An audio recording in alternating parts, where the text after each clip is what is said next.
Montgomery Community Media presents The American Promise, Immigration in Montgomery County. Sponsored by NEA Big Read. Featuring Montgomery County residents Frank Islam, Ola Sage, and Rimberto Rodriguez Sr. And your host, Steve Roberts. Welcome to the American Promise, Immigration in Montgomery County. I'm Steve Roberts. Immigration has been a hot-button issue on the national stage, and living in such a diverse community right here in Montgomery County, we have our own stories to tell. That's what today is all about. We'll be talking to a distinguished group of immigrants who call Montgomery County their home. We believe that through discussion and listening to stories from immigrants here in our own region, we'll be able to gain some insight and inspiration from their particular experiences. Now let's meet our guests. Frank Islam was born in India. He's a serial entrepreneur and author, emigrated to the United States in 1970 when he was only 15 years old. Currently heads the FI Investment Group, and in 2013, Frank was appointed by President Barack Obama to be the General Trustee of the Board of Trustees of the John F. Kennedy Center for the Performing Arts. Frank, welcome. Thank you. Next guest is Ola Sage. She's originally from Nigeria and she's Montgomery County, member of the Montgomery County Business Hall of Fame. And she moved here from Nigeria after receiving a scholarship to Calvin College in Grand Rapids, Michigan. That's a lot colder than Montgomery County, right? Soon after that, she moved here and began studying information technology, which is her specialty. Currently, Ola serves as the CEO of cybersecurity firm CyberRx. Welcome. Happy to have you, Ola. Thank you. And our other panelist, our third panelist, is Rimberto Rodriguez. He's born in Cuba. He's director of the Silver Spring Regional Center and the unofficial mayor of Silver Spring. We got a lot of people in the audience who want to talk to you about traffic lights and potholes after this winter. He moved from Cuba at a young age and grew up in Atlanta, Georgia. Rimberto serves on behalf of the Montgomery County Executive and the County Council. His background includes community organizing, leadership development, civic participation, community design, urban planning, and he also teaches at the graduate level. Welcome, Rimberto. Happy to have you here. Thank you. I want to start with a couple of statistics, just to set the stage here. Most people don't realize, think of Montgomery County as this white, rich county. In some ways, of course, it is, but in other ways, it's very different from that. If you take the census definition of non-Hispanic white, which is kind of an odd definition, but non-Hispanic white, Montgomery County only 45%. Non-Hispanic white. Foreign-born, 1/3. You represent 1/3 of the entire population of the county that is foreign-born. Speaking a language other than English at home, 40%. So it's an astounding diversity that many people have no idea. In fact, a recent survey by a website called Wallet Hub listed the most diverse cities in the country, in the whole country. Number 1, Silver Spring. Wow. Number 2, Gaithersburg, and number 5, Germantown. We have 3 of the 5 most diverse cities in the entire country. So this is the premise for the conversation. And I want to ask you a simple question at first. Your own stories and your own journey. And why did you move here? What drove you here? Rimberto, tell us why. Well, in a nutshell, my wife and I had a midlife crisis. It hit us at the same time. And so we were fortunate enough. Fortunately, at the same time. Yeah. Having grown up in the South, in the deep South, in Atlanta, Georgia, the opportunity presented itself professionally to come to the D.C. area. And as an urban planner, did my research and found and saw how Silver Spring is the center of the universe. And it is the type of community that we really wanted to raise our 2 children and our Meaning daughter. what? Why did you want to raise them there? Because it is an area where lots of folks come from elsewhere, where others are constantly teaching you, and we're learning from others. And we really appreciate that vibrancy and that energy that brings. Good, thanks. Ola, what brought you here? Honestly, I had not heard of Montgomery County in Grand Rapids, Michigan. Let alone in Nigeria. Right, let alone in Nigeria. But I came down here to visit a friend and really fell in love with the area because it felt familiar in a way. Right? In what way? In that there were there were lots of different kinds of people, and that felt comfortable.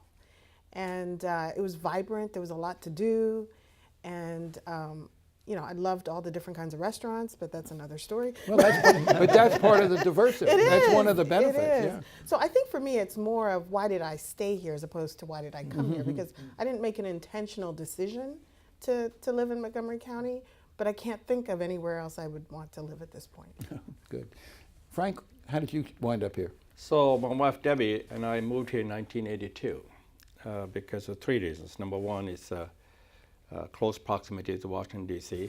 Number two, that's where we had our jobs, and that's how we started the business. And the third thing is a very ethnically and culturally diverse community. And somebody mentioned the restaurant, which is probably an important part of our Always upbringing. is, sure.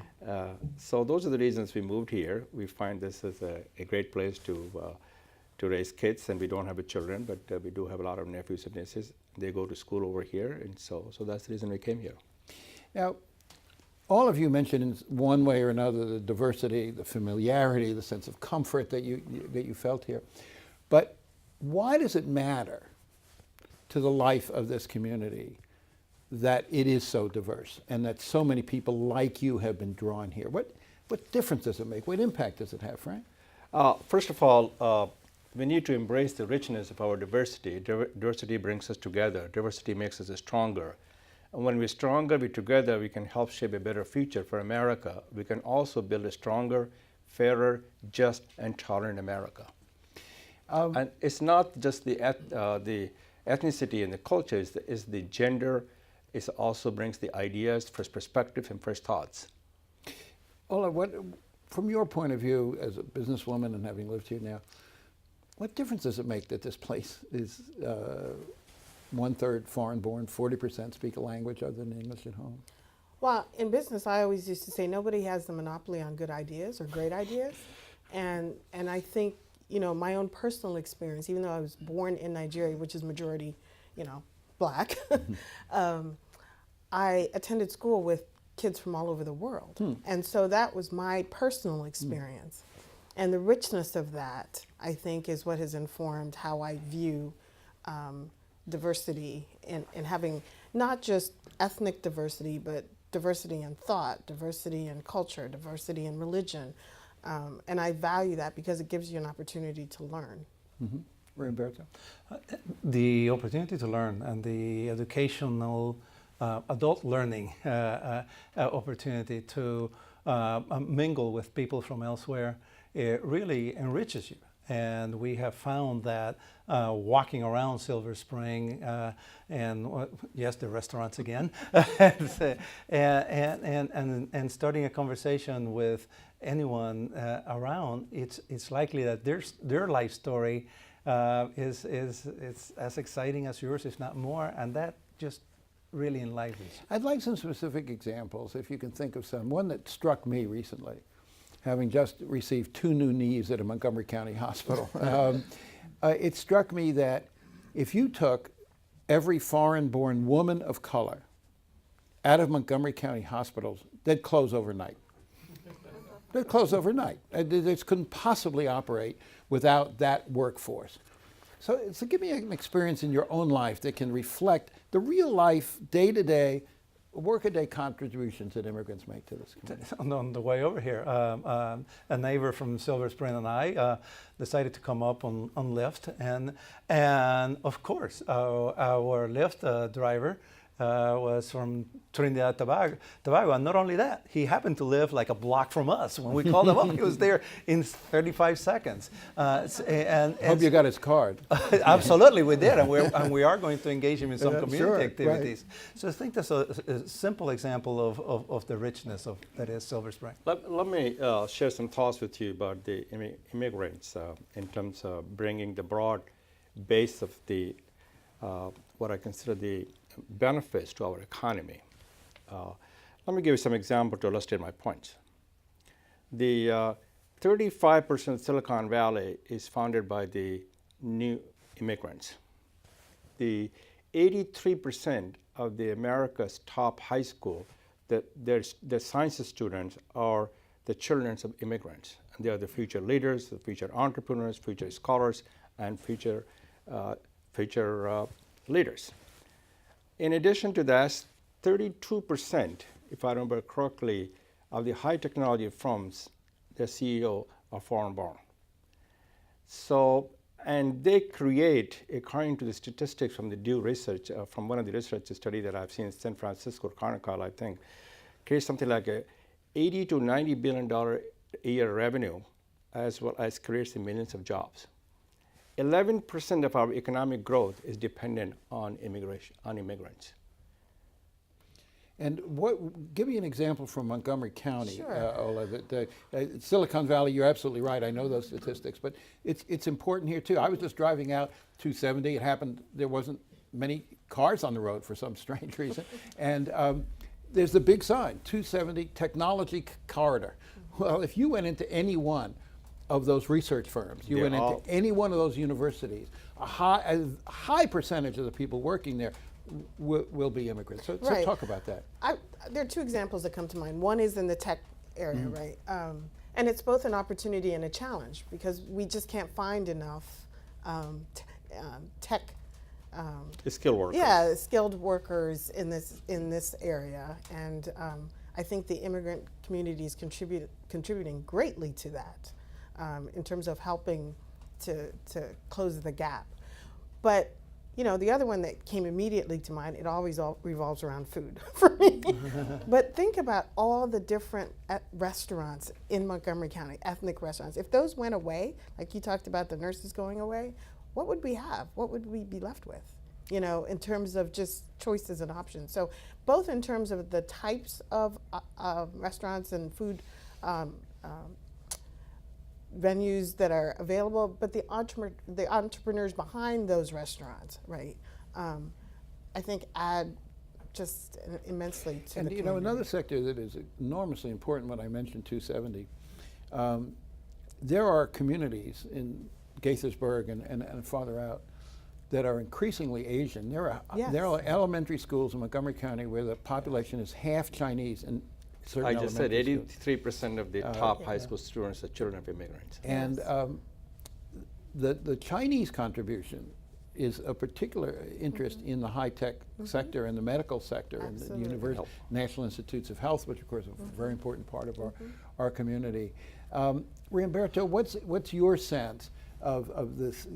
Give us any other examples you can think of that will put a face on this. Here's and I think the idea of restaurateurs and entrepreneur at the grassroots level. You guys don't want to talk about food. But it's fascinating to see in Silver Spring, Yeah, a redeveloped area, that when no one else would invest in a area of Silver Spring, on the southern part of Fenton Village, it was really the entrepreneurship of immigrants, in this case predominantly Ethiopians, that came in when no one else would and put their life savings and their family savings into a restaurant, into a coffee shop, and made that place seem and work like a community. And now you go by there and you see the mega developments around, but it's in a large part due to the heart and soul and hard work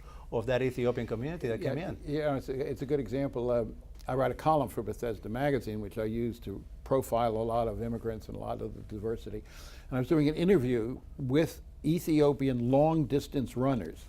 There's a whole community of some of the best long-distance runners in the whole world from Ethiopia. They're political immigrants often from political persecution in Ethiopia. And I was interviewing a group of them at the Panera Bread right there in the middle of Silver Spring. And I looked around, and every table, the group was speaking a different language. You know, right there in the middle of it was a perfect embodiment of what we're talking about. But they shared a common bond, and that bond is the immigrant's journey. Yes, sir. They have their story to tell. I want to give you one more statistics before. There are about 1 million jobs open in the high-skilled areas and manufacturing jobs, and we have more jobs than we have the workers. Yeah. And we cannot fill those jobs. As a result, we are losing our competitiveness in the world. So that's another aspect of that. So immigrants makes the community stronger, vibrant, and resilient, and they contribute so much economically that they are the part and parcel of the socioeconomic political fabric of this nation, Well, of this community. there's another issue. There's been a lot of attention to the visible entrepreneurs in Silicon Valley. You know, the Jerry Yangs and the. Well, it's not. It's the Google. It's the Microsoft. Of course, it goes right. on and on. That's right. Apple. But there's another fact that I'd like you guys to talk about. That is that Fred Hyatt, the editorial page editor of the Washington Post, has been writing a lot about this.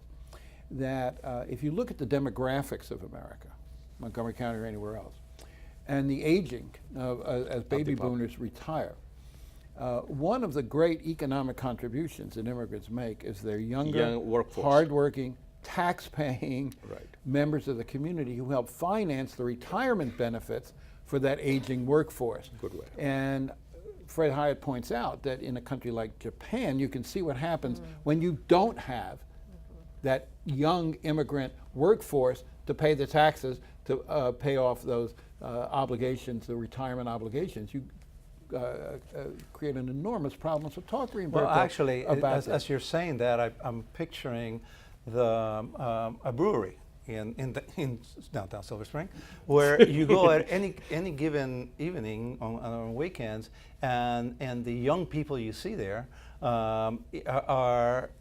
most are immigrants or sons and daughters of immigrants, and those are the young people moving into the apartment boom in Silver Spring, and and then when they have kids, those are the people buying homes around Silver Spring and around this whole area. So it is that those 20-something, 30-something, and at this point it's impossible for me, of course, not to put a plug in here for all those dreamers that have contributed all that, all their lives to helping build, in this case, Montgomery County, and their efforts to do this as well.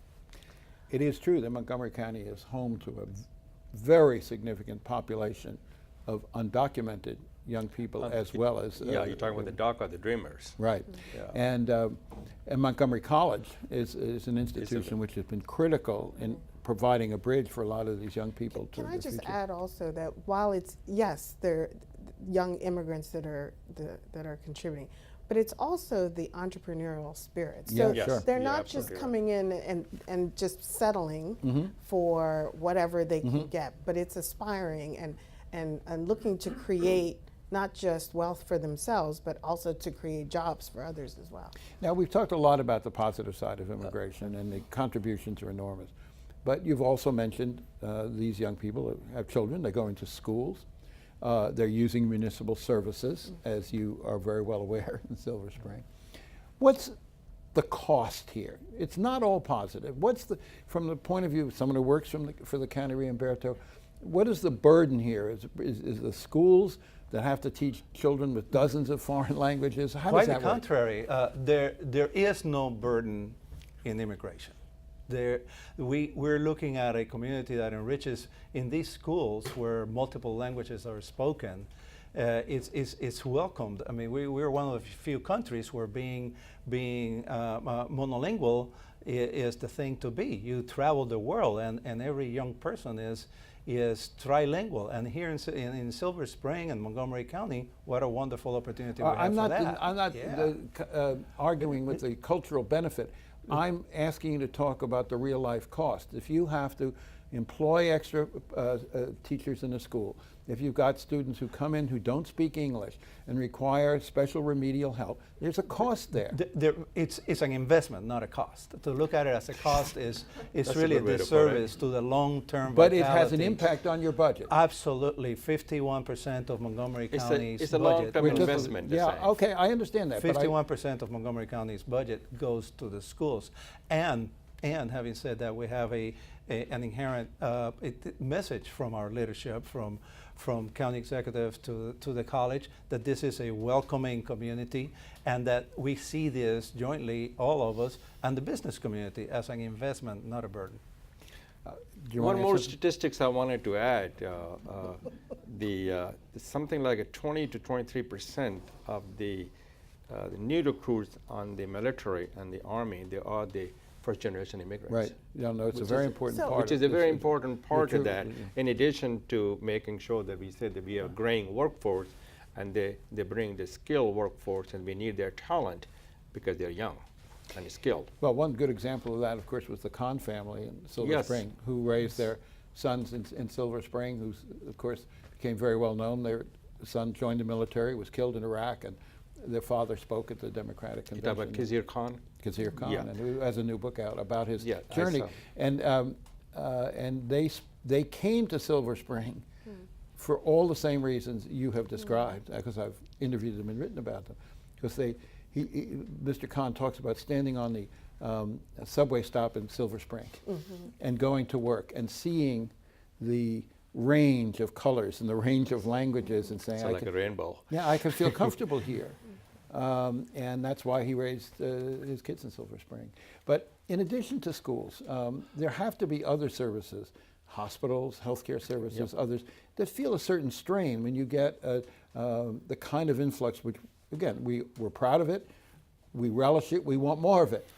But there has to be some strain too. Yes, there is strain, and not but. When you accompany that strain with empathy and with services like the Gilchrist Center, where immigrants come and feel welcome and can improve their skill set to be a contributing part of the economy. When you accompany in businesses with the support for new entrepreneurs, regardless of their original skill set, and add to that the value of in the predominantly Latino community of the workforce in the construction, landscaping services, modest to low skill, yes, and they clearly put more into the system than the system pays to them. So it's there is no. I think in Montgomery County, we're from the top down, we have a very clear message that immigrants are a plus, not a burden. Well, then the statistics certainly show that, but that doesn't mean that there's a balance sheet here, right? And municipal services can get strained, and when people are first coming here, of course, there's also a vibrant a private community in Montgomery County that helps resettle refugees. A lot of faith-based organizations are very active here, including increasingly a mosque and the churches. Churches churches also are welcome people very from all over the welcoming. world. But we should also give a shout out to one of our sponsors, which are the public libraries. Yes. Of all of the institutions, you know, if you land in Montgomery County from Ethiopia or Nigeria or wherever, the next day you can walk through the door of a public library in this county, get a computer, start to make contacts with the kind of community. And you start to learn the language, because they do have barrier of the language. People don't realize how. Good job. People don't realize how critical libraries are to this process. They of play a welcoming pivotal immigrants. role Absolutely pivotal. in educating people. In some ways, to many immigrants, particularly from Latin America, where there isn't a strong tradition of libraries, libraries are like, wait a minute, you mean I can walk in there and borrow a book? And I don't have to pay? In my own personal case, landed in the middle of Georgia, in the middle of nowhere, in 1968, and it was through the old-fashioned bookmobiles from the public libraries that helped me learn English. So the libraries are In addition to the library, I want to also add, and we have some people here at Montgomery College, it's a very ethnically rich, diverse set of the immigrants who just come over there to learn the skills to get education. They all do not go to get a PhD. They don't need to, because the fact that they can get a 2 years college, and they become a very important contributor to our economy, because they become a part of the 21st century workforce because they have the skill and knowledge and experience.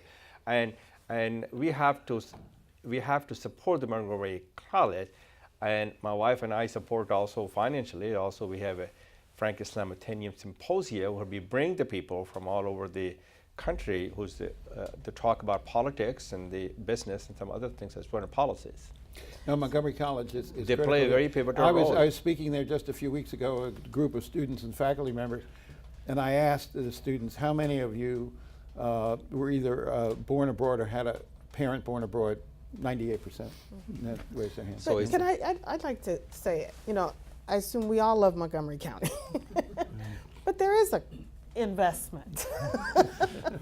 And just on the business end, I think what I've appreciated is that investment, right? Because sometimes, particularly when people come and have challenges with language, that can be a challenge for them in terms of getting employment, right? And so I appreciate the investment that Montgomery County has made in whether it's English as a second language, getting, you know, being intentional about helping immigrants kind of transition or assimilate into our economy. I think so that has helped us as a business to be able to have access to more talent. And a skilled workforce. Yes. Yeah, you're right. Well, you know, when you mention a skilled workforce, I gave a lot of statistics about Montgomery County, and one of the ones that is most striking to me is the education level here. And the earning level as well. Well, the earning, Montgomery County is the 11th wealthiest county in the country. That's what I thought. Just out of the top 10, it's number 11 at the moment. But in terms of education level, Yes. it's one of the top in the country. I looked at, for instance, if you look at bachelor's degrees in Montgomery County, 58% of the people in Montgomery County have at least a bachelor's degree. That is twice the national average.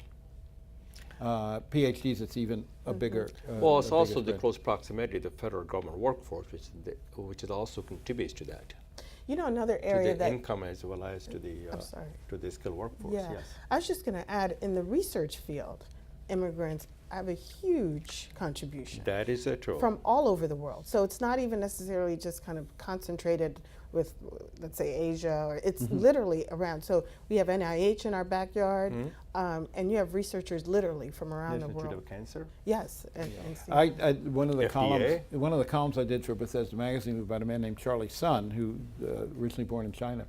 We're sitting in the Woodside Deli in Rockville, and he pulled out his phone and he said, "There's a app called VChat or WeChat, which is Chinese language app that Chinese expats all over the world use."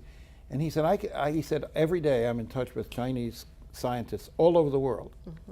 Now this guy is also works at NCI, National Cancer Institute. He's not a doctor, he's a software engineer who creates the software to support the cancer researchers. The perfect example of the contribution on the high end that, as you point out, the researchers and scientists make here. But you know, he told me this great story. He said because this worldwide app is so instantaneous and so efficient that one day he looks and he sees that there's been an explosion in a factory in his hometown back in China. And his parents live in this town, so he calls and said, "Are you all right? Are you all right?" They hadn't heard about the explosion yet. But he already knew about it. Sitting in the Woodside Deli in Rockville, he heard about the explosion before his parents did in their hometown. And this is another dimension of the immigrant experience today, that the technology allows these people not just to work in Montgomery County, but to be in touch with a worldwide network of scientists, Yes, researchers. yes. And In fact, we say technology helps level the playing field, right? That is true. A lot of 25 to 30% of the Nobel laureate are foreign born in this country. Yes, true. Let me ask you another question, though. Have any of you, we've been so complimentary, but there always is another side in terms of the immigrant experience, and that is discrimination. Any of you ever faced incidents of discrimination here? I think that we all have to say that the immigrants confront hostility, prejudice, and discriminations, and also they face the language barrier, education barrier. They're also not part and parcel of the American enterprise.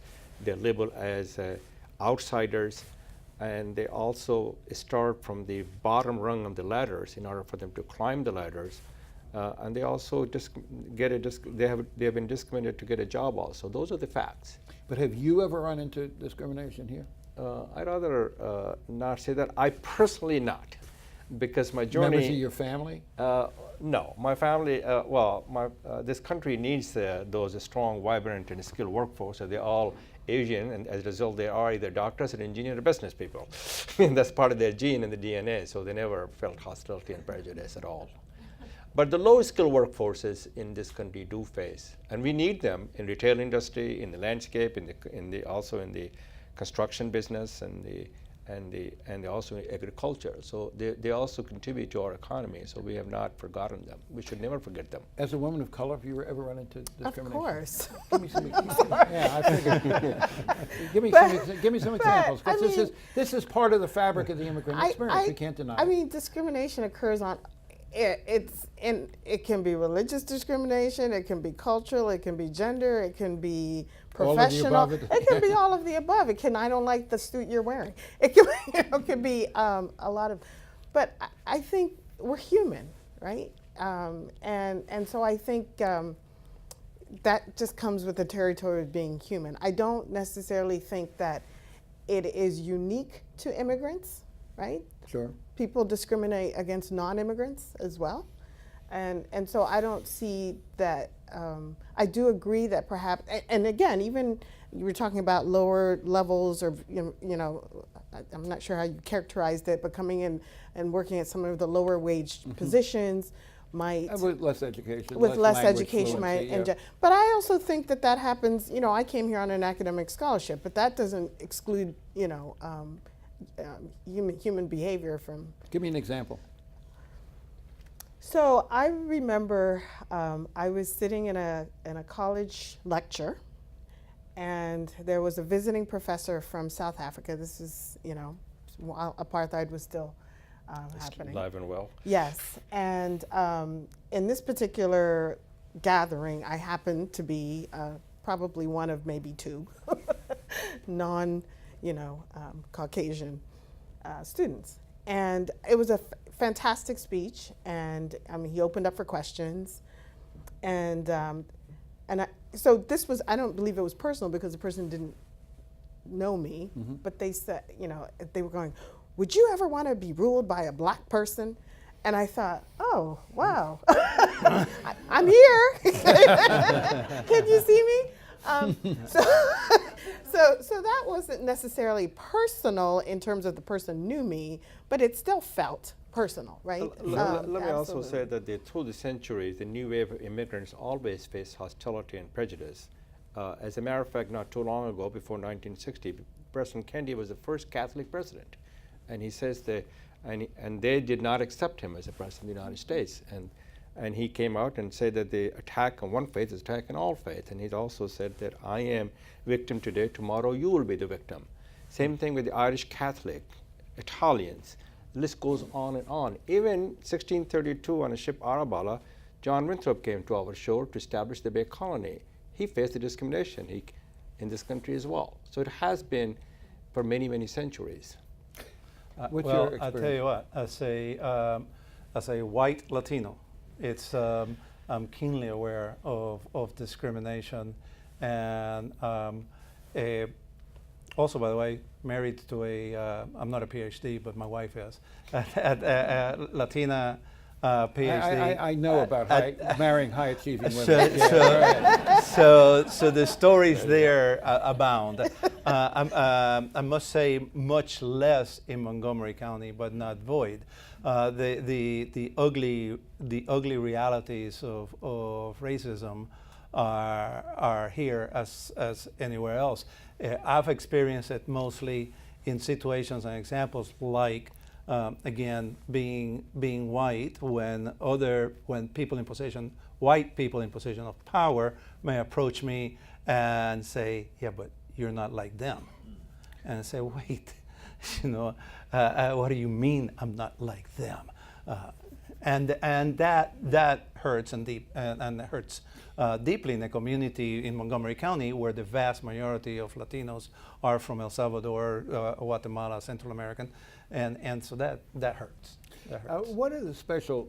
The Hispanics are probably the single largest immigrant group in Montgomery here, although there are many from Africa, many from Asian Asia, Americans are probably the second largest. Yeah, I looked at the statistics. When I mentioned that only 45% of the county is non-Hispanic white, 19% African American, 19% Hispanic, 15% Asian. So the distribution of immigrants is quite wide. But the Hispanic community, as you point out, is particularly visible, and of course, particularly the subject of a lot of political discussions. It's not a political conversation, but they're a subject of. But the reality is that Montgomery County, because of the leadership, it has been very welcoming to that community, and we have for example, a police force that is respectful, has enlisted the trust of the community, and people know this, and people gravitate to a place where they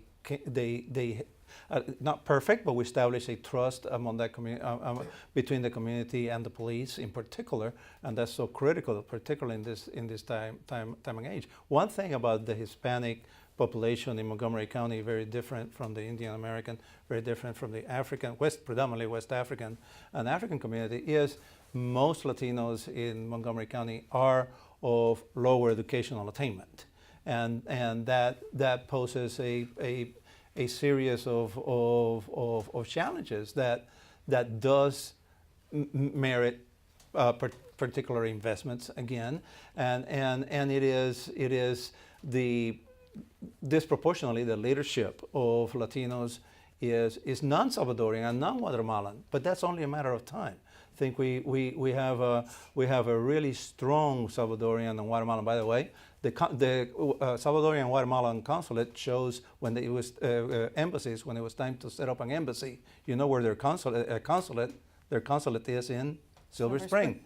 So the future of those two communities bodes great, but it's going to be continuing work. But that is part of what I was saying earlier about the strain it puts on the community institutions, the public schools, when you do have an immigrant community of lower educational level. You know, a PhD Indian scientist or Chinese scientist coming in and working at NIH is not putting a big strain on local services, but the lower educated. No, but they don't put us. I mean, we need them all. We need people to clean the streets, and we need the PhDs. As well as to be scientists. Absolutely. One of the things that Steve wanted to point out, that America is still a country of inclusion and openness.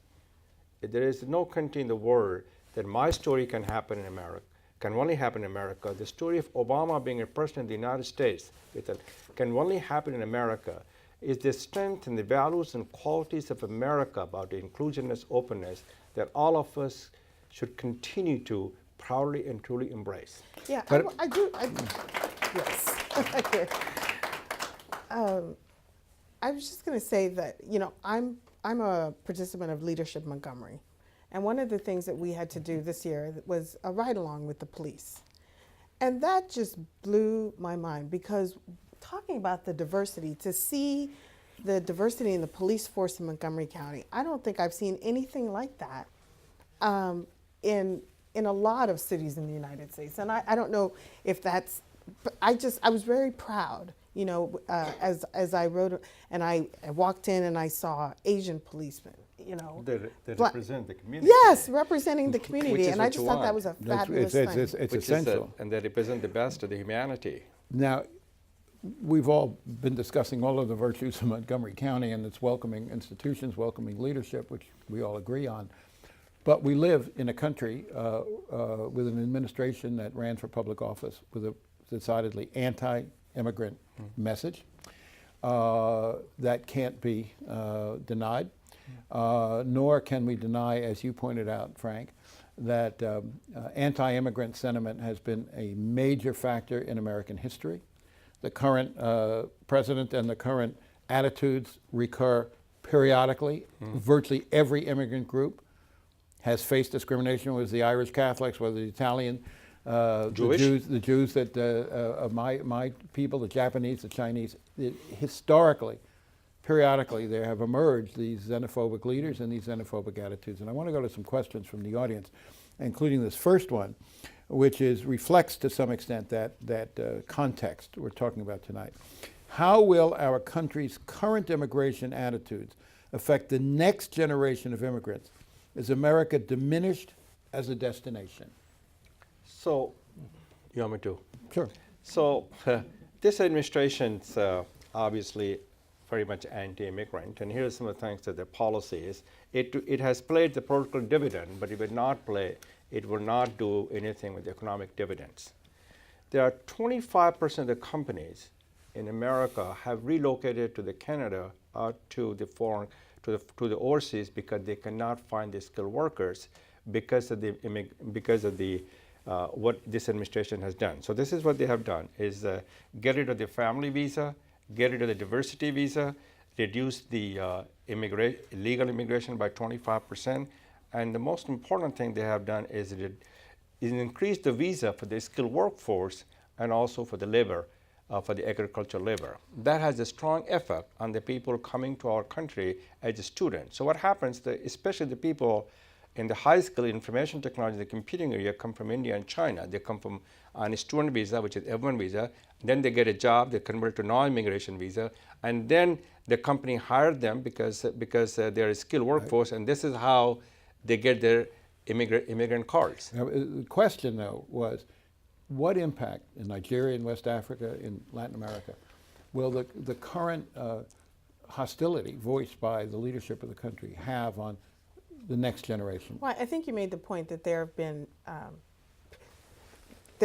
ebbs and flows in this, right? There have been periods where the sentiment is heightened and then it quells a little bit and goes up. And my own personal view is, as long as America is seen as the land of opportunity, I think people will still want to come, and will come. And, you know, nothing lasts forever. And so this too shall pass. And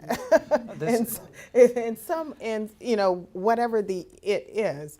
And, you know, I think, you know, we live in a bubble here in DC, right? In the DMV, as we call it. And so there's a view of how we view immigration versus anti-immigration, et cetera. And then there's the middle of the country, and then there's the two east and west coasts, et cetera. So you know, rather than kind of focus on, you know, is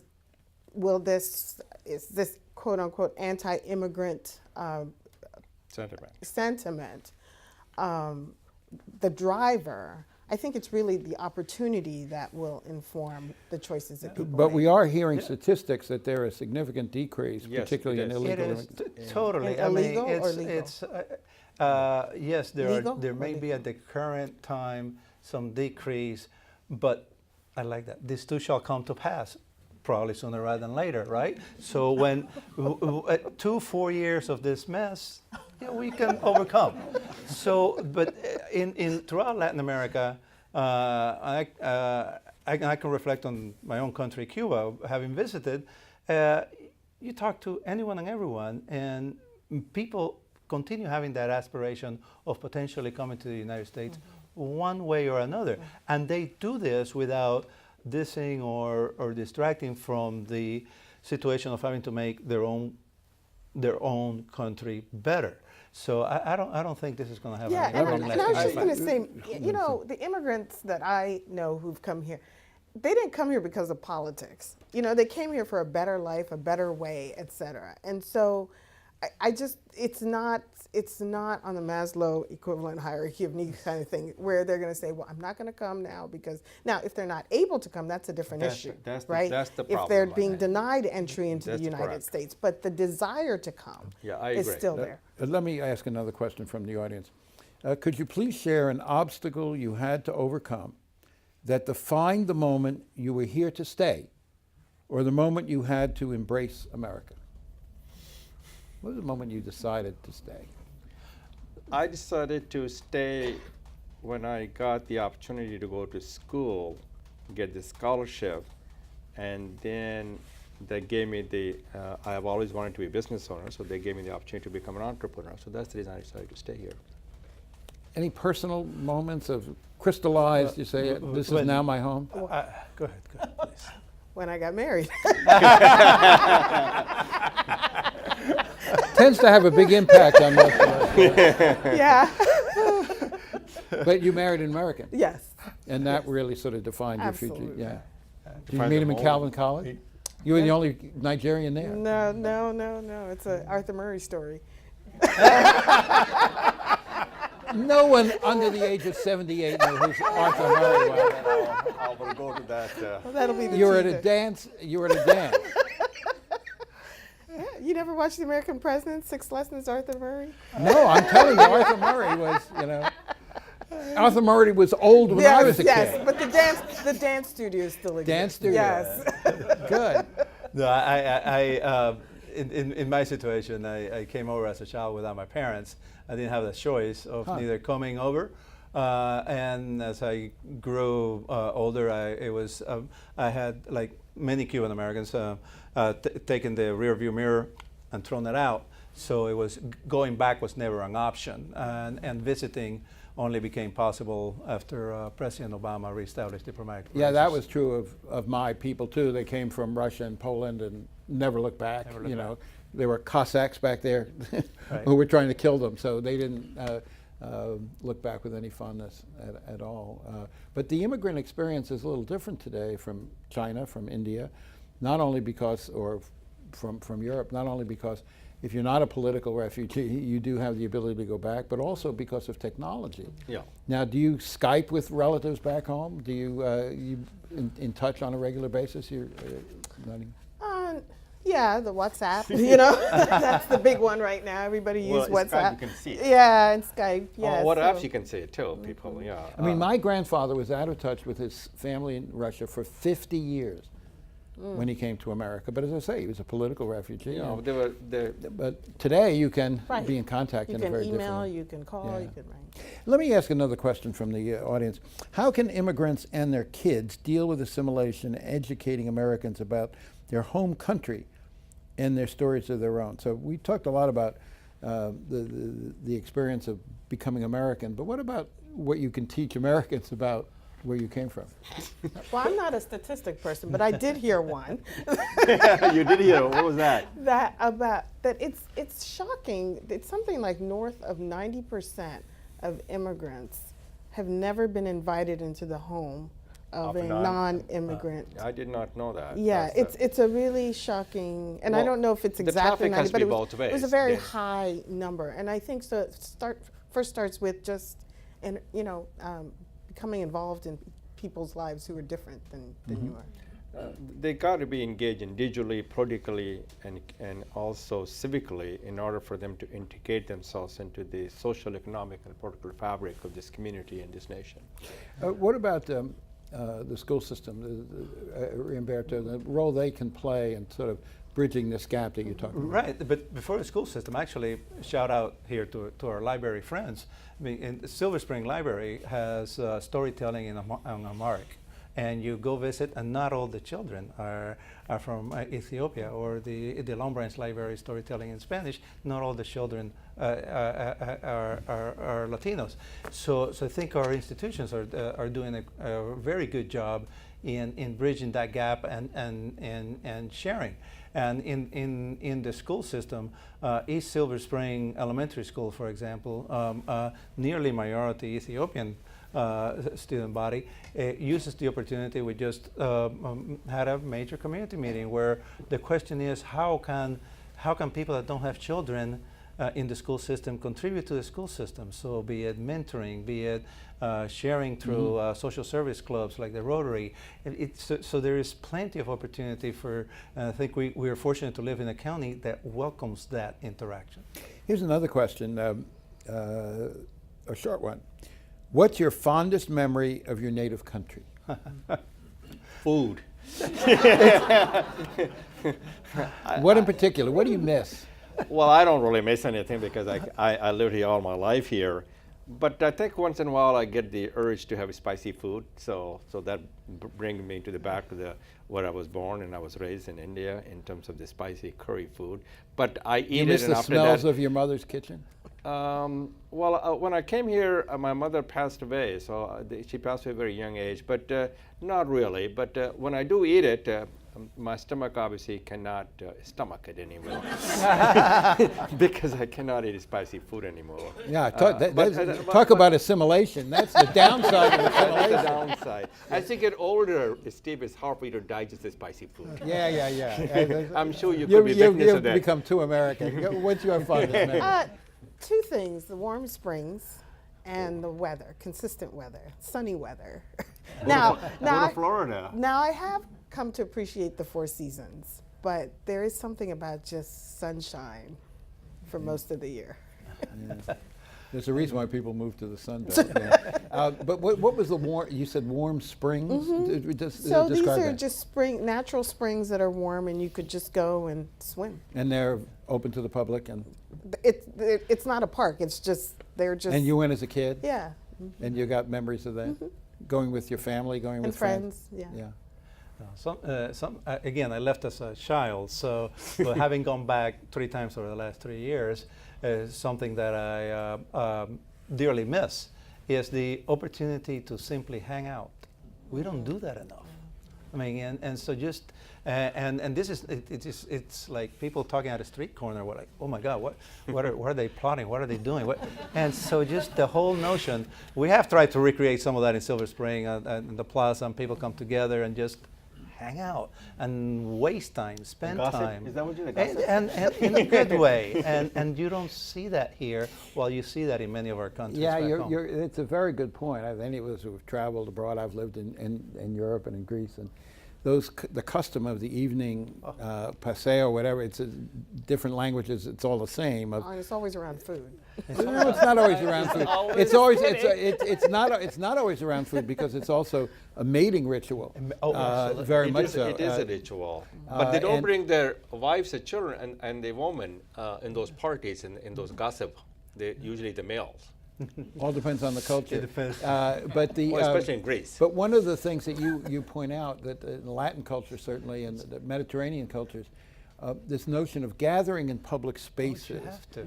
which Americans don't have, in part because we have backyards, and larger houses, and so people live within their own fenced circle and don't use. If you go to a park in Montgomery County, right, you can hear dozens of foreign languages, because immigrants are so much more used to using public spaces for social life. I remember one day I was in a Norwood Park in Bethesda, and I heard a woman speaking.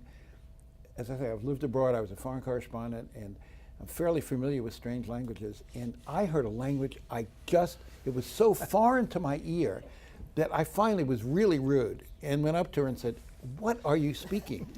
And she said, "Icelandic." Icelandic. And that was not the answer I expected to hear, but it was a perfect example of how immigrants will use public spaces in ways that Native Americans do not.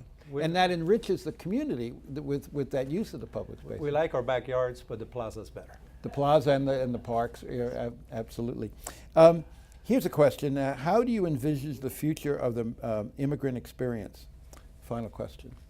The future. Where are we going? You're not stumped. Come on. Well, what's coming to mind is we live in a global world, and we've talked about how technology has kind of brought that world to all of us. So it will continue. It'll continue to grow. Let me, President Kennedy quoted something in his book in 1958 before he became a president. The immigrants infuse this nation with far horizons and new frontier, thereby keeping the hope alive and well. So immigrants are the future of America. They make this country great. So that's where we're going. We cannot live without the immigrants. They are part and parcel of our country, our community, our nation. But they define our character and conscience of this nation. That's the goal, and that's the principle, and that's the hope. But what about the obstacles that have been thrown up by the current administration? How can they be overcome? What effect will they have? Well, I think they'll have the effect of, frankly, a lot of this. I'm working with a lot of young people, and having been there with them in the marches. They see beyond this, and the future, frankly. So our grandson, our son's married to a young lady with German heritage, and so he calls grandma and grandpa, us, abuela and abuelo, and he calls his German grandparents opa And Omi. Omi. So how beautiful is that? And so that's the future. Well, I think that it's a double standard. President Trump's 2 wives are immigrants. His mother came as an immigrant. He had 3, but 2 of them. But the 2 of them were immigrants. And one of them also came on H-1 visa. So that's a double standard. So fact of the matter is, unless, I think we have a bipartisan support on immigration for the skilled workforce, and the Senate has passed the bill, and if the Democrats take over the House, it is highly possible that we will pass the comprehensive immigration reform bill. And that will solve a lot of problems that we have in our country. So it's not just administration, Congress. We have to find a common cause in order for us to move forward. If final word for each of you, if you were to speak to Congress, which is deciding the future here, what's the most important thing you want them to know about the immigrant experience that would lead them to be more favorable, more open, more flexible in the immigrant policies? A fairly quick answer. Oh, that we are America, that they're looking at America, and that is the most important thing. But how do you get them to listen to you? How do you get them to listen to you? We vote them out and we vote them in. What would you say? I would say we add value. And, if you're talking about Congress, they tend to think in terms of, what contributions are we making? We contribute. We contribute to the economy. We contribute to political life. We contribute to cultural life. We contribip. And what would you say? I agree with everything they said. I said to the Congress that we cannot boost our competitiveness, our creativity, innovation, unless we welcome the skilled immigrant to this nation, because they are part of the fabric of this nation. They define our character, our concepts of this nation, and they are the hope for tomorrow. They are the present and the past and the future of America. Good note to end it on. Frank Islam, Alda Sage, and Ramberto Rodriguez. Thank you so much for joining us. Thank you all, our audience here.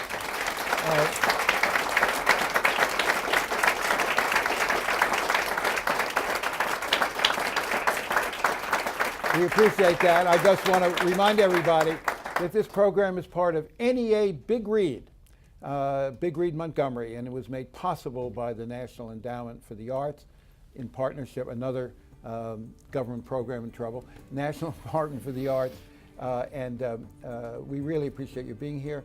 Hope the rest of you have learned something about Montgomery County and this wonderful, diverse county we call home. I'm Steve Roberts, and good night. Thanks for listening. Thank you.